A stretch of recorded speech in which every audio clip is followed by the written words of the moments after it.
know, you could say Bay messed with a lot of designs, but this is a Brawl, and he will super smash your face. Brawl has lost any meaning of remorse. He is barely without a soul, just a ravenous machine breaking and crushing the Autobots. With so much in his arsenal, he won't back down so easily when his function is constant reckoning. Brawl, or Devastator for those who show off they remember the slip-up nerd, doesn't seem to care if he's outnumbered or being gunned down. All that matters is mindless chaos, explosions, and, well, I guess I know why he's in the film. Brawl transforms into a heavily armored military Abrams tank. Fun fact, the actual prop used was modified from its first appearance in another film, most notably attaching rakes on the front, because those leaves aren't gonna rake themselves on the battlefield. Perfectly invisible with 2 shades of green that really works with the bulky armor. Not a lot is picked out with additional paint apps, but it makes it look more authentic.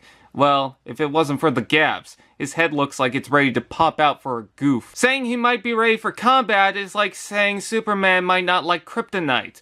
Along with the clean-looking armor, he's got rocket launchers angled off, 2 turrets on top, and of course this sexy main turret that's so thin it feels like it could snap at the touch of a feather. Sadly, and almost criminally, really this should be an outlaw, no articulation on the main turret. Now, why would you tease us with fun we can't have?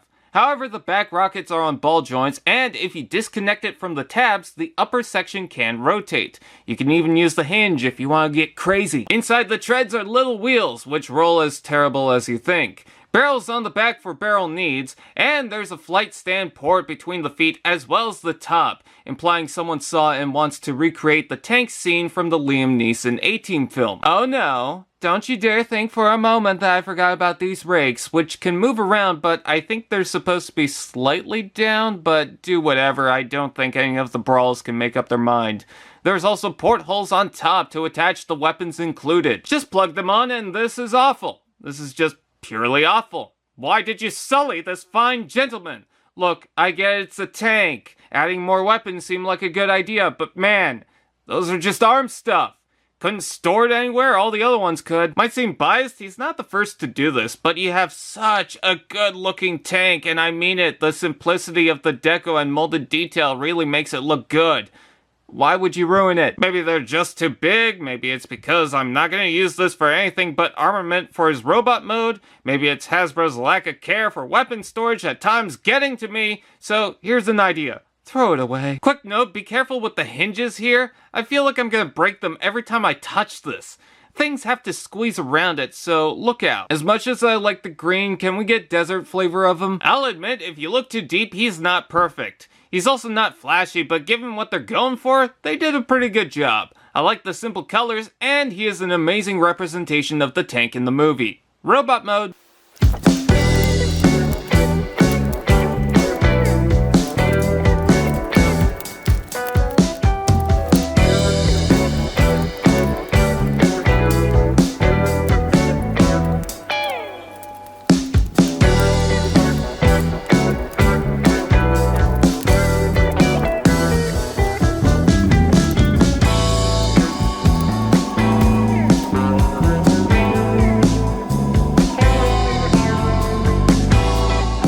In robot mode, Brawl retains those ridiculous elements that made him a powerful boss enemy in the start. With the chunky chest, angry face, green color, and multiple weapons, he's just not taking shit from anyone. I love how the torso transforms, with a double joint in the abdomen simply made to beef up the chest. There's a certain order of which things have to move. For example, you can't fold up the panel in the torso without the turret facing up. Sure, you can ask the instructions, but it fails so miserably, the answer is question mark.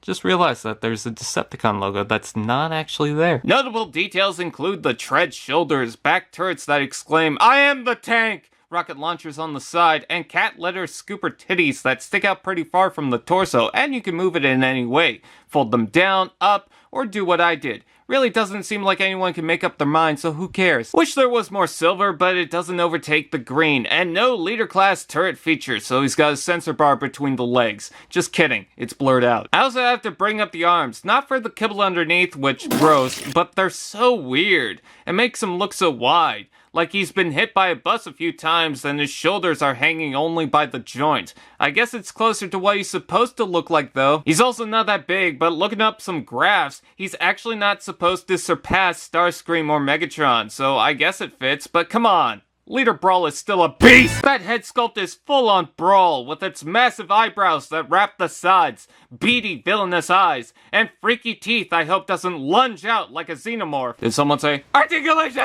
Ball jointed head, ball joint rocket, shoulders out and in, forward to back rotation below, elbow swing, elbow joint, hips out and in, forward to back rotation below, and knee bend. Posability works pretty well, but the side joint in the elbow messes with me when I'm trying to move him. And the rotational joints are scary, especially in the legs. I can feel it warp inside. But I do like the spike that sticks out in the joint. And don't worry, unlike the stock images, he doesn't need dimes to stand. Let's take a look at the accessories. Brawl comes with his sidearm weapons, which can be stored on the back, but why would I ever do that? Do I look like a fool? Maybe. But this should be on his arms. You could also plug it into the hand, but that makes people cry. On the side, he carries an arm claw with a minigun that detaches. On the other is a 4-barrel gun, which continues to make him look awkward. But wait. What am I expecting from a Bayverse toy? Why am I complaining about this? Oh yeah, because I don't want to think about what's between his legs. Now he looks like a brutal machine ready to wind up and unleash his fury. You can also bring up the cannons because why not? I don't care if it's not accurate when he's got such a long prolapse on him. I think I've gravitated too closely to the original toy design that seemed much more in line, that this lumpy monster really feels off. Combine that with the size, that's not really the fault of the toy, and it leaves more to be desired. But I'll admit, it's actually really good once you get into it. A lot of the details are really well made. Brawl is nostalgic. He's a creature filled with weapons, and you know what he's all about. He's here to destroy. And what more could you expect from this character? He should not be in the China store.